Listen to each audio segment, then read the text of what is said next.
Now let's create the .NET 10 project, .NET 10 API project for implementing the logging with Elasticsearch through .NET Core. So let's click on the create new project, and in the create new project, let's select the API project. So I have selected the ASP.NET Core Web API project. So here let's give the name, that is .NET 10 Elastic Logging Demo. Okay, now let's select the proper folder location. Now I have selected the location, and now let's click on next. And as you can see, like the framework which we are using, that is .NET 10, authentication type is none, and configuration on HTTPS is already selected.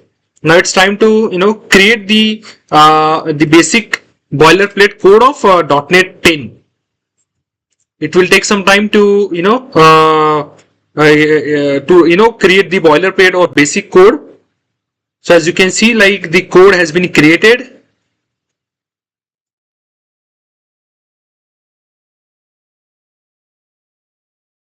So as you can see, like the basic boilerplate code has been created already. So where you can find the controller, that is called weather forecast controller. Then app settings.json, it is a basic configuration. And in the program.cs also, which is having only basic configuration, you can see. Now let's go ahead with the configuration first. So let's close everything and let's keep open the app settings.json. So inside in the logging, so let's say create a logging config. Okay. So what we are going to achieve is we are going to insert the log into the Elasticsearch or into the text file. So it is based on, it is driven based on the flag. So if flag is true in the logging config of Elasticsearch, it will perform logging into Elasticsearch, else it is perform logging into the text file. Okay. So now let's try to add the configuration here. So let's say use elastic will create one bool variable, that is use elastic, and let's say by default we'll set it as true. Now let's create one more property, that is called elastic URL. So as you know, like we have the URL already copied into the notepad. So let's copy the URL, or we can directly copy that URL from Elasticsearch website also. Now next is API key,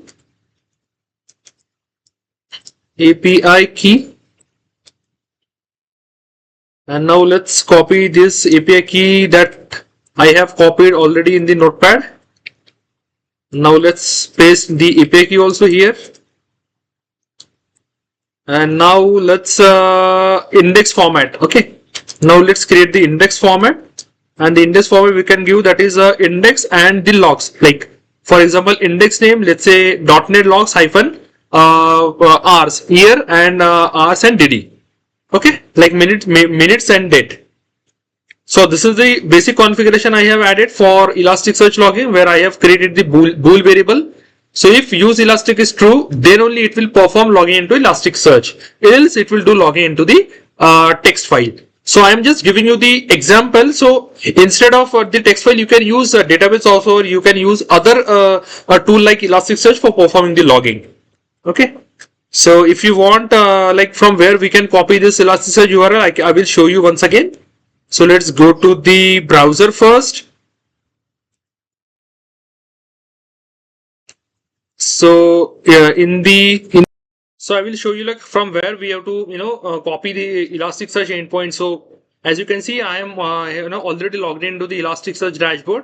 So just click on the Elasticsearch on the top left menu, where you can find the URL, the Elasticsearch URL endpoint. You can just copy this and the API keys. So as you can see, like if you go to the managed API key, where you can find this is the API key which we have created already. So I have already created or already copied that API key endpoint so that we can use it further. Okay. So we cannot copy this endpoint again. So we'll have to, if we go here, so we can update the API key. Okay. So update is happened. Okay.